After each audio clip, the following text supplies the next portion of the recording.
सरकारको 6 महिने कार्यकाल पूर्ण रूपमा सफल भएको प्रधानमन्त्रीको दाबी। मुलुकको आर्थिक क्रियाकलापमा उल्लेख्य सुधार भएको भनाई। 177 किलोमिटर सडक कालोपत्रे। काठमाडौँ उपत्यकामा चल्ने सवारी साधनमा जोर बिजोर प्रणाली लागू। सार्वजनिक सेवा लिन खोप कार्ड अनिवार्य। जोर बिजोर प्रणाली लागू नगर्न यातायात व्यवसायीहरूको माग। र स्वास्थ्यका मापदण्ड पूर्ण पालना गर्ने गरी व्यवसाय सञ्चालन गर्न दिनुपर्ने व्यवसायीहरूको माग। खोप कार्ड हेरेर मात्रै सेवा दिने भन्ने निर्णय अव्यावहारिक भएको छ।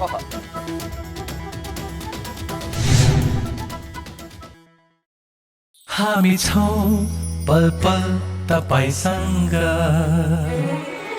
हिमाल पहाड तराईसँग, साथ छ हाम्रो बढ्ने कदमलाई। सलाम छ ती पोरखे हातहरूलाई, जिन्दगी सजाइदिन्छौँ हामी, हर सासको साथी बन्छौँ हामी। सुरक्षा अनि समृद्धि प्राण छ हाम्रो। आफू पनि बचौं, अरूलाई पनि बचाऊ। आजै नेपाल लाइफमा जीवन बिमा गरौँ। हामी हौं नेपाल लाइफ। नेपाल लाइफ, किनकि जीवन अमूल्य छ।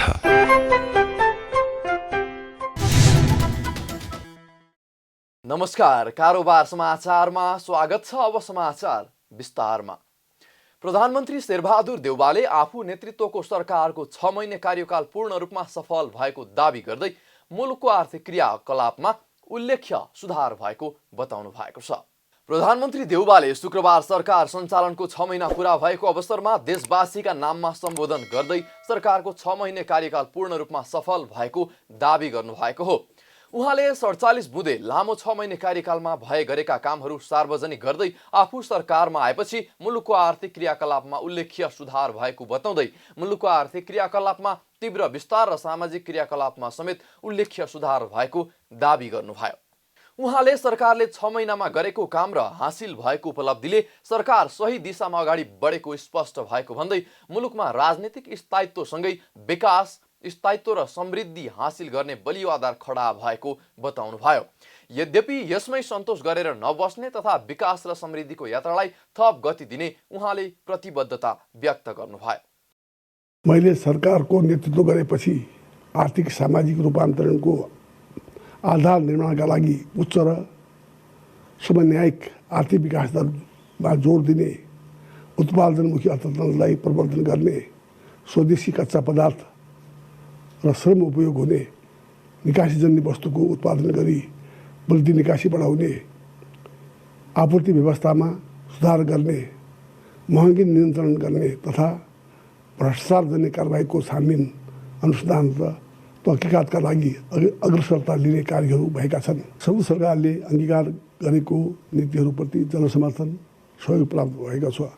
संविधान र संवैधानिक प्रणालीको रक्षा भएको छ र विधिको शासन सुदृढ बनेको छ। जनतामा त्रास र भय एवं राजनीतिक स्थायित्वप्रतिको संशयको अन्त्य गरेको छ।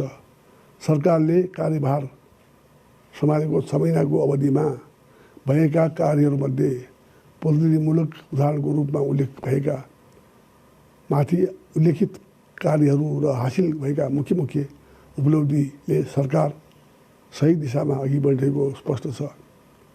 छोटो अवधिमा गरेका कार्य र हासिल भएको उपलब्धिहरूले मुलुकमा राजनीतिक स्थायित्वसँगै विकास, सुशासन र समृद्धि हासिल गर्ने बलियो आधार खडा भएको छ। गत असार 29 गते प्रधानमन्त्री बन्नुभएको देउवाले पहिलो पटक देशवासीलाई सम्बोधन गर्नुभएको हो। सम्बोधनको क्रममा उहाँले आफ्नो 6 महिने कार्यकालमा मुलुकभर 177 किलोमिटर सडक कालोपत्रे भएको पनि तथ्याङ्क प्रस्तुत गर्नुभएको छ। यस्तै 23 सडक पुल निर्माण कार्य सम्पन्न भई सञ्चालनमा आएका र 82 वटा झोलुङ्गे पुल निर्माण भएको पनि बताउनुभयो। उहाँले मुलुककै पहिलो आधुनिक सुरुङ मार्गको रूपमा रहेको नौबिसे नागढुङ्गाको काम 2 किलोमिटर सम्पन्न भएको, भैरहवा र पोखरा विमानस्थलको निर्माण कार्य अन्तिम चरणमा पुगेको पनि बताउनुभयो। यस्तै प्रधानमन्त्री देउवाले बाढीबाट क्षतिग्रस्त मेलम्ची खानेपानी योजनाको पुनर्स्थापना गरी कार्य योजना कार्यान्वयनमा ल्याई यस वर्षभित्रै मेलम्चीको पानी काठमाडौँमा वितरण गर्ने पनि बताउनु भएको छ। यस अवधिमा सङ्घको कार्यक्षेत्र अन्तर्गत मुलुकभर 177 किलोमिटर सडक कालोपत्रे भएको र 23 सडक पुल निर्माण कार्य सम्पन्न भई सञ्चालनमा आएका छन्। साथै 82वटा झोलुङ्गे पुल निर्माण भएका छन्। मुलुककै पहिलो आधुनिक सुरुङमार्गको रूपमा रहेको नौबिसे नागढुङ्गा 3.3 किलोमिटर सुरुङको 2.2 किलोमिटर निर्माण कार्य सम्पन्न भएको छ। सङ्घीय संसद भवन निर्माण कार्य सन्तोषजनक ढङ्गले अघि बढिरहेको छ। भैरवा विमानस्थल, पोखरा विमानस्थलको निर्माण कार्य अन्तिम चरणमा पुगेको छ। बाढीबाट क्षतिग्रस्त बेलौची खानेपानी योजनाको पुनर्स्थापना गरी कार्ययोजना कार्यान्वयनमा ल्याई यस वर्षभित्रै बेलौचीको पानी काठमाडौँमा वितरण गर्ने गरी कार्य अगाडि बढाइएको छ। प्रधानमन्त्री देउवाले संसदमा रहेका सबै राजनीतिक दलसँग संवाद र सहमतिका माध्यमबाट संसदको गतिरोध अन्त्य गरी विचाराधीन विषयलाई निष्कर्षमा पुर्याउने प्रतिबद्धता व्यक्त गर्दै 1 वर्षभित्र नै 3 तहको निर्वाचन गर्न पूर्व तयारीका कामहरू सम्पन्न गर्न सम्बन्धित निकायलाई अनुरोध पनि गर्नु भएको छ। संसदमा रहेका सबै राजनीतिक दलहरूसँग संवाद र सहमतिका माध्यमबाट संसदको गतिरोध अन्त्य गरी विचाराधीन विषयलाई निष्कर्षमा पुर्याइनेछ। 1 वर्षभित्रै 3 तहको निर्वाचन गर्नुपर्ने दायित्व सरकारमाथि रहेको छ। निर्वाचनका पूर्व तयारीका कामहरू सम्पन्न गर्न म सम्बन्धित सबैसँग अनुरोध गर्दछु। प्रधानमन्त्री देउवाले कोरोना विरुद्धको खोप अभियान सरकारको मुख्य प्राथमिकता भएको बताउँदै 60 वर्षभन्दा माथि उमेर समूहका नागरिकहरूलाई यसै महिनादेखि बुस्टर डोज लगाउन सुरु गर्ने पनि प्रतिबद्धता व्यक्त गर्नुभयो। 5 देखि 11 वर्षसम्मका बालबालिकाका लागि खोपको अभियान छुट्टै प्रारम्भ गर्ने पनि बताउनुभयो। उहाँले हालसम्म 59.6%लाई पूर्ण मात्राको खोप उपलब्ध गराइएको तथा 75.3%लाई पहिलो डोजको खोप वितरण गरिसकेको तथ्याङ्क पनि प्रस्तुत गर्नुभयो। यस्तै 6 महिनाको अवधिमा कुल 4,3,88,840 डोज खोप प्राप्त गरी 2,75,76,995 डोज खोप वितरण गरिएको पनि बताउनुभयो। साथै पुष मसान्तसम्म 1 मात्रा खोप 1,53,06,021 र पूर्ण मात्राको खोप 1,18,69,975 ले लगाएको पनि बताउनुभयो। सत्तारूढ प्रमुख घटक नेपाली कङ्ग्रेसमा आबद्ध नेपाल विद्यार्थी सङ्घले पेट्रोलियम पदार्थ सहितका दैनिक उपभोग्य वस्तुहरूको मूल्य वृद्धि तत्काल खारेज गर्न माग गर्दै सरकार विरुद्ध प्रदर्शन सुरु गरेको छ। शुक्रबार नेपाल विद्यार्थी सङ्घमा आबद्ध विद्यार्थीहरूले काठमाडौँको कोटेश्वर, मिन भवन, माइतीघर मण्डला लगायतका स्थानमा भेला भई पेट्रोलियम पदार्थ सहितको दैनिक उपभोग्य वस्तुहरूमा वृद्धि गरिएको मूल्य तत्काल खारेज गर्न माग गर्दै सरकार विरुद्ध प्रदर्शन गरेका हुन्। त्यसक्रममा उनीहरूले मूल्य वृद्धिको विरोधमा हस्ताक्षर सङ्कलन पनि गरेका छन्।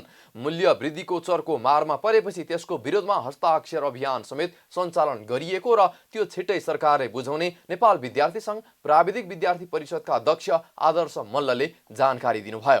उहाँले कोरोना सङ्कटमा पनि सरकारले दैनिक उपभोग्य वस्तुहरूको चर्को मूल्य वृद्धि गरेकाले त्यसको विरोध गर्नु परेको स्पष्ट पार्नुभयो।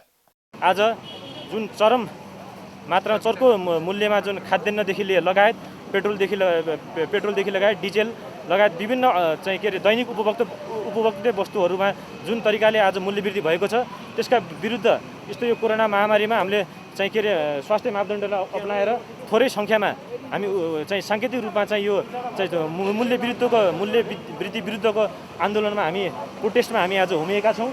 विरोध प्रदर्शनको क्रममा उनीहरूले मूल्य वृद्धि खारेज गर्ने आफूहरूको अभियानमा साथ दिन आह्वान गर्दै मूल्य वृद्धि खारेज गर लेखिएको माग समेत सर्वसाधारणलाई वितरण गरेका थिए। नेपाल आयल निगमले गत बुधबार राति 12 बजेबाट लागू हुने गरी पेट्रोल, डिजेल तथा मट्टीतेलमा प्रति लिटर 3 रुपैयाँ मूल्य बढाएको छ। काठमाडौँ उपत्यकामा सवारी साधनमा जोर बिजोर प्रणाली लागू भएको छ।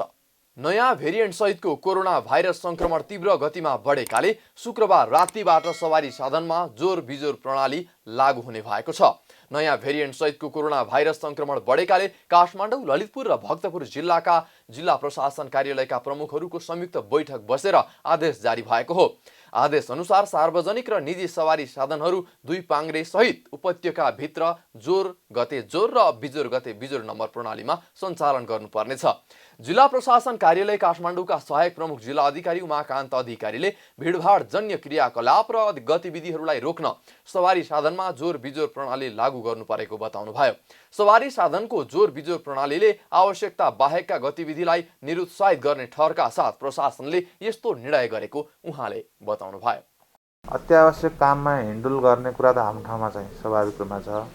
तथापि चाहिँ अब यो सङ्क्रमणको यो स्तरको वृद्धि हुँदा पनि सामाजिक रूपमा चाहिँ त्यसले चाहिँ अझ पनि मानिसहरूको आवत जावत हिँडडुल भिडभाड चाहिँ अझ पनि चाहिँ नघटिरहेको चाहिँ अवस्था देखिएपछि यो सवारी साधनको चाहिँ व्यवस्थापनको पाटोबाट यसलाई जोरबिजोरको हिसाबले गएको हो र यसले चाहिँ अत्यावश्यक काममा जानुपर्ने बाहेक अन्य मान्छेहरूको गतिविधिलाई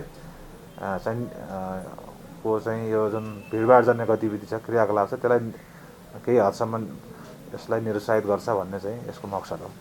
सवारी साधनमा जोर बिजोर प्रणाली लागू भए पनि उपचार लगायत अत्यावश्यक सेवा प्रवाहका लागि भने समस्या नपर्ने उहाँले स्पष्ट पार्नुभयो। सवारी साधनको चापका कारण भिडभाड न्यूनीकरण नभएको र संक्रमण बढिरहेको सहायक प्रजीय अधिकारीले बताउनुभयो।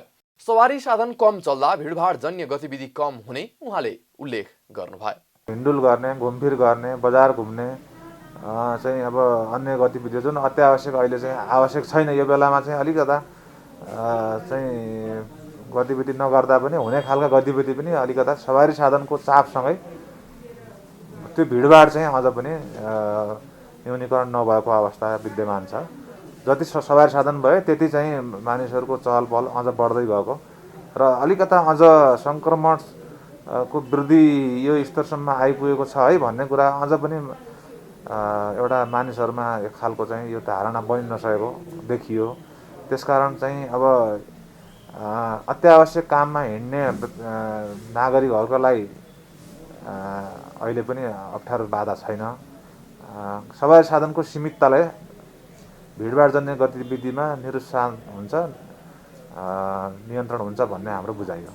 प्रशासनका अनुसार औषधि एवं स्वास्थ्य सामग्री बोकेका सवारी साधन एम्बुलेन्स दमकल सब वाहन ग्यास पेट्रोलियम पदार्थ निर्माण सामग्री बोक्ने सवारी साधन चालक र सहचालक मात्र खाद्यान्न पानी दुग्धजन्य पदार्थ फलफूल तरकारी अंडा माछा मासु पशुपन्छीका दाना एवं कृषि तथा पशुजन्य सामग्रीहरू बोक्ने सवारी साधन चालक र सहचालक मात्र परिचय पत्रको आधारमा सरकारी कर्मचारी स्वास्थ्य कर्मी सुरक्षाकर्मी सार्वजनिक संस्थानका कर्मचारीले प्रयोग गर्ने सवारी साधन परिचय पत्रको आधारमा बैंक बीमा वित्तीय संस्था वायु सेवा कम्पनीका कर्मचारीले प्रयोग गर्ने सवारी साधन सूचना तथा प्रसारण विभागबाट जारी पत्रकार परिचय पत्र रहेका सञ्चारकर्मीले प्रयोग गरेका सवारी साधन सरकारी सवारी साधन कूटनैतिक नियोगका सवारी साधनलाई भने जोर बिजोर प्रणाली लागू हुँदैन। प्रशासनले सवारी सञ्चालन गर्दा सिट क्षमता भन्दा बढी यात्रु राख्न नपाइने मास्क अनिवार्य लगायतका यसअघिका नियम कायमै छन्।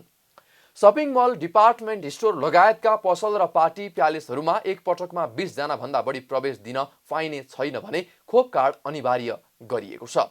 होटल तथा रेस्टुरेन्टहरूमा कुल क्षमताको आधालाई मात्र प्रवेश दिन पाइनेछ। यस्तै आजबाट लागू हुने गरी सार्वजनिक सेवा लिन खोप कार्ड अनिवार्य पनि गरेको छ। यातायात व्यवसायीहरूले सवारी साधनमा जोर बिजोर प्रणाली लागू नगर्न जिल्ला प्रशासन कार्यालय काठमाडौँलाई सुझाव दिएका छन्। शुक्रबार जिल्ला प्रशासन कार्यालय काठमाडौँले नेपाल यातायात व्यवसायी राष्ट्रिय महासंघ र सरकारवाला निकायहरूसँग सवारी साधनमा जोर बिजोर प्रणाली लागू गर्ने सम्बन्धमा छलफल गरेको थियो। छलफलका क्रममा यातायात व्यवसायीहरूले सवारी साधनमा जोर बिजोर प्रणाली लागू गरेर कोरोना संक्रमण नियन्त्रण हुने तर्क वैज्ञानिक नहुने बताएका छन्। बरु सवारी साधन कम चलेमा यातायातका साधनमा यात्रुहरूको भिड हुने भन्दै व्यवसायी जोर बिजोर प्रणालीको विपक्षमा रहेका हुन्।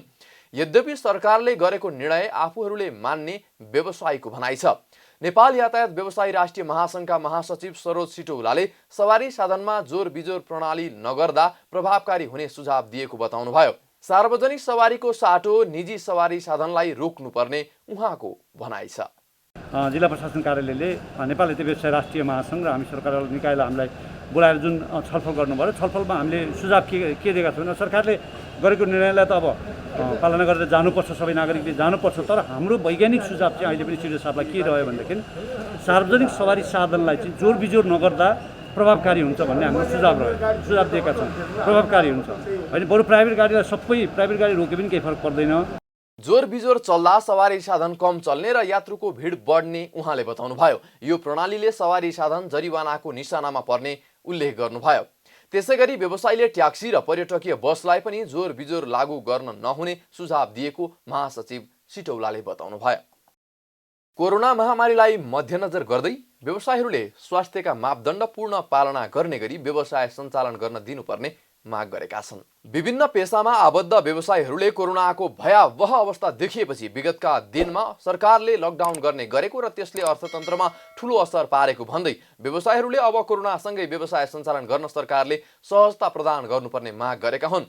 सङ्कटको बेलामा सरकारले पर्यटन व्यवसाय लगायतका अन्य व्यापार व्यवसायका क्षेत्र बन्द गर्ने भन्दा पनि नियमलाई परिपालना गर्ने किसिमले सबैलाई समेटेर अघि बढ्नुपर्ने पर्यटन व्यवसायी नीलहरि वास्तोलाले बताउनुभयो। उहाँले यस्तो बेलामा सरकारले सहुलियत ऋण उपलब्ध गराएर स्वास्थ्यका मापदण्ड पालना गर्ने गरी व्यवसाय सञ्चालन गर्न दिन माग गर्नुभयो। व्यवसायी वास्तोलाले व्यवसायीहरूले पनि एउटा पेसामा मात्रै आधारित भएर काम गर्न नहुने बताउनुभयो। उहाँले राज्यले भरोसा नदिएको खण्डमा मजदुर र व्यवसायीहरू आफ्नो पेसाबाटै पलायन हुने अवस्था आइसकेको बताउनुभयो।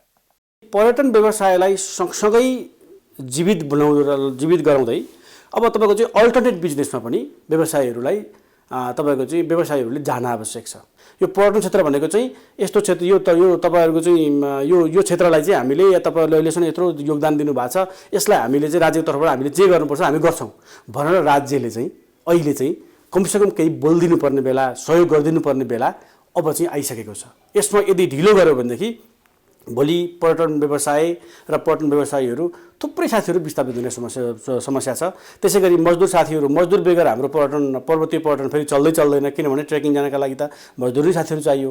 उहाँहरूलाई पनि संरक्षण गर्न नसकिने भयो हो भनेदेखि फेरि भोलि व्यवसाय चलाउनका लागि असमर्थ हुने अवस्था हुन सक्छ।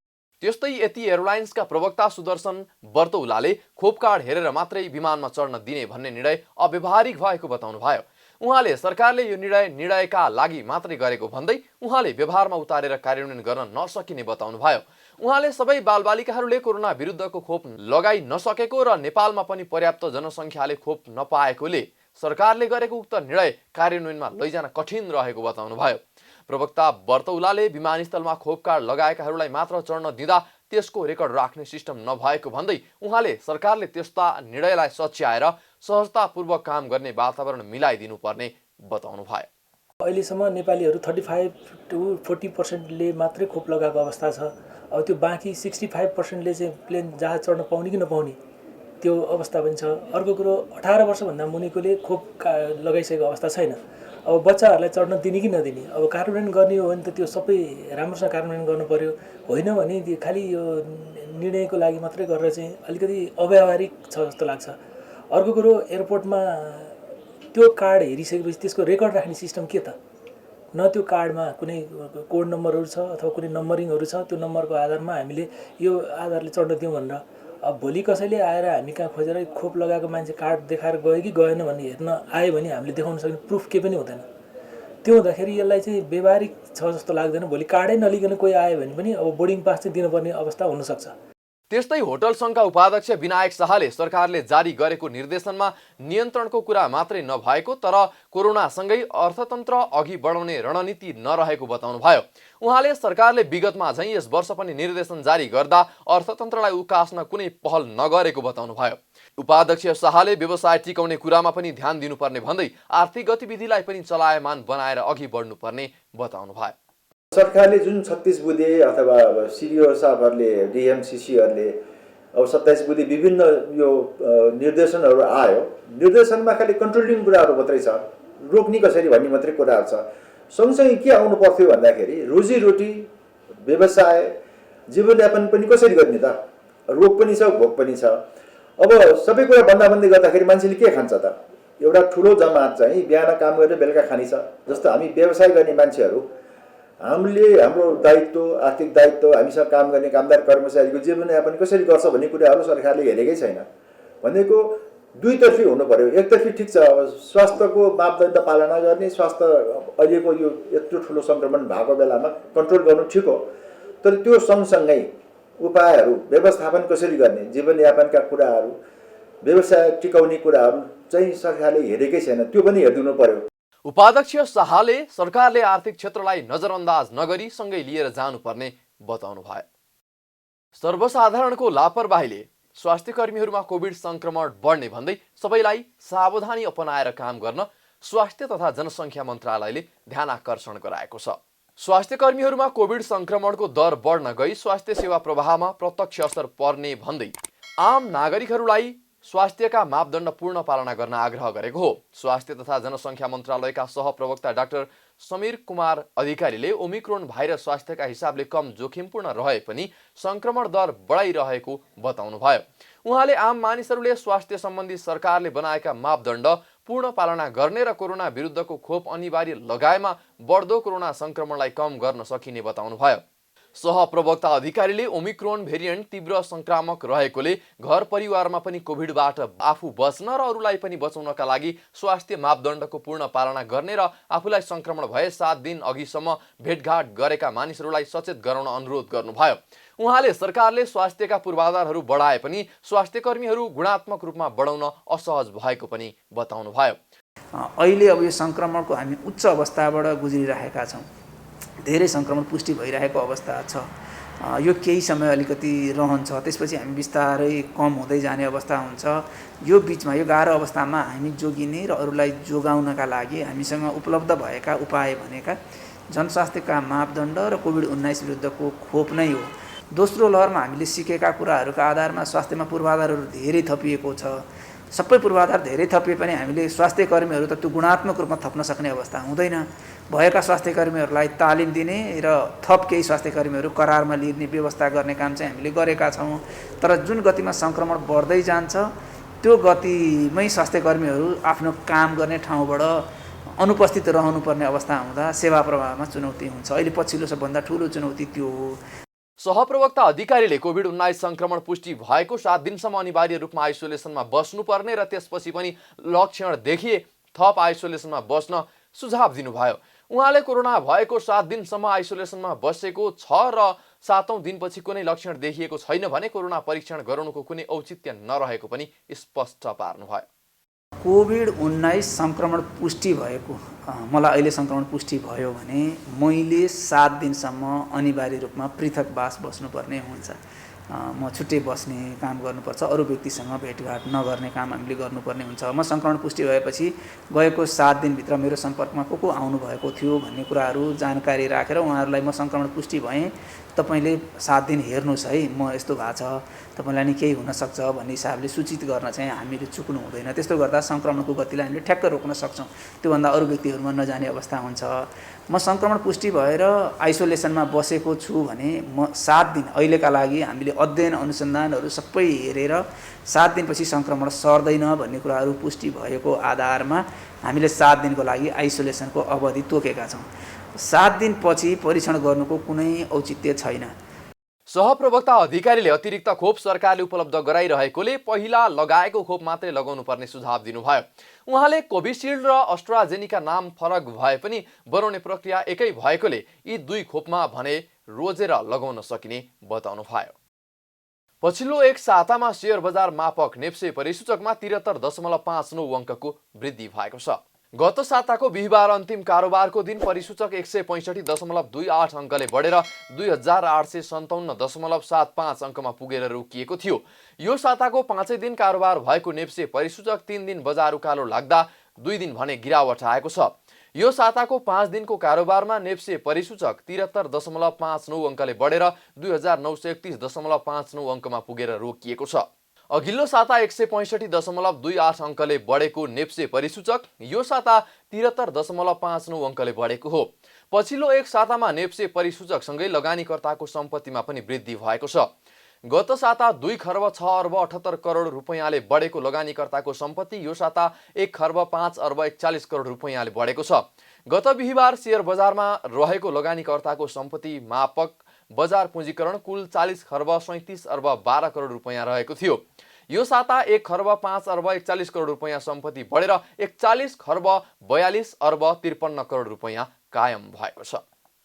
काठमाडौँको सुन्धारा स्थित मुस्लिम समुदायको मदनी मस्जिद रहेको सरकारी जग्गा व्यक्तिको नाममा गरिएको भन्दै मुस्लिम समुदायका अगुवाहरूले सो जग्गा सरकारको नाममा ल्याउन माग गरेका छन्। मुस्लिम आयोग विभिन्न राजनीतिक दलका मुस्लिम समुदायसँग सम्बन्धित भातृ संगठनका प्रमुख तथा प्रतिनिधिहरूले भूमि व्यवस्था, सहकारी तथा गरिबी निवारण मन्त्री शशि श्रेष्ठलाई भेट गरी सुन्धाराको मदनी मस्जिद रहेको जग्गा सरकारको नाममा ल्याउन माग गरेका हुन्। सो सरकारी जग्गा मुस्लिम समुदायले लामो समयदेखि भोग चलन गर्दै आएको भए पनि पछिल्लो समय भूमाफियाहरूले व्यक्तिको नाममा पारी जग्गा हडपेको सरकारवालाले बताएका छन्।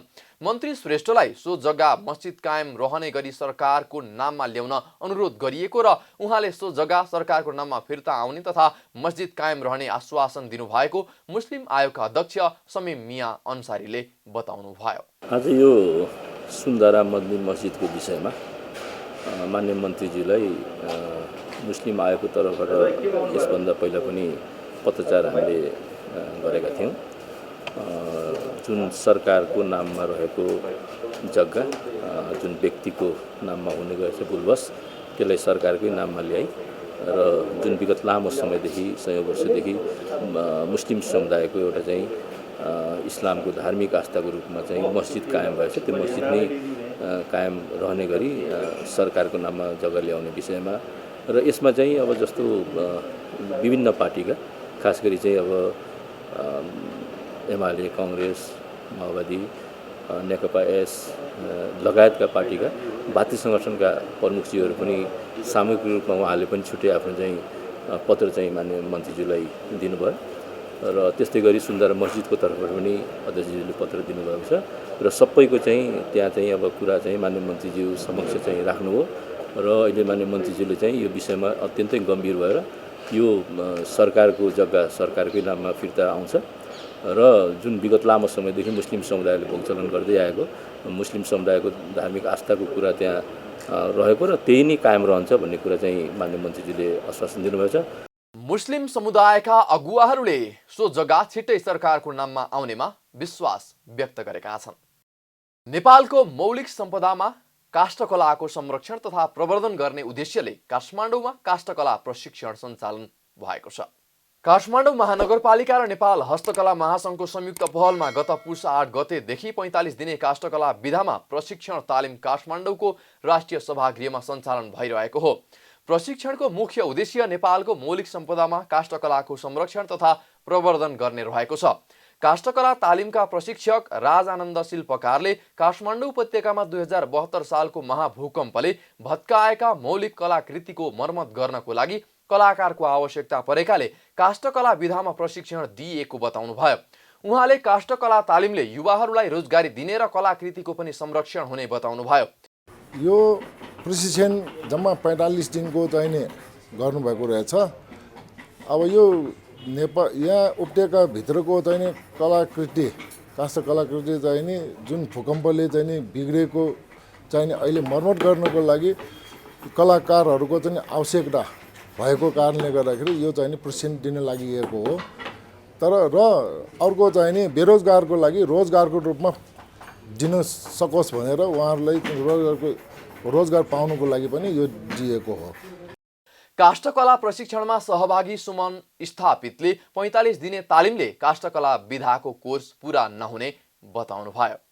उहाँले कोर्स पूरा नहुने भएकाले महानगर र महासङ्घले तालिमको समय थप गर्नुपर्ने बताउनुभयो। स्थापितले काष्ठकला आफ्नो पुर्ख्यौली पेसा भएकाले पनि तालिम लिएर लोप हुँदै गएको कलालाई संरक्षण गर्नको लागि सहभागी भएको बताउनुभयो। काष्ठकलाको संरक्षण गर्नको लागि भए पनि नयाँ पुस्तालाई काष्ठकलाको तालिम दिनुपर्ने आवश्यकता रहेको परीक्षार्थीहरूले बताएका छन्। कारोबार समाचारमा अब सुनचाँदी र विदेशी विनिमय दर सम्बन्धी जानकारी।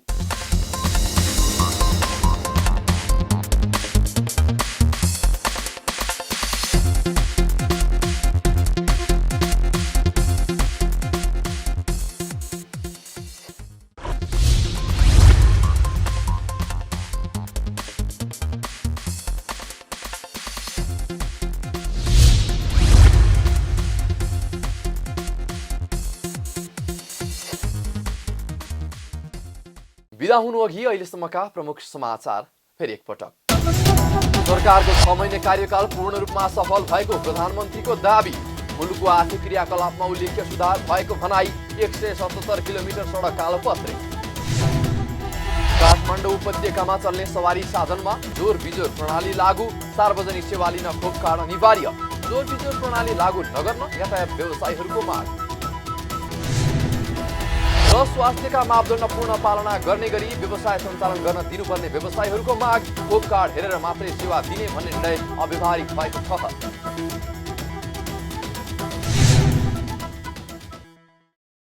कारोबार समाचार सकियो। हामीलाई बिदा दिनुहोस्। नमस्कार।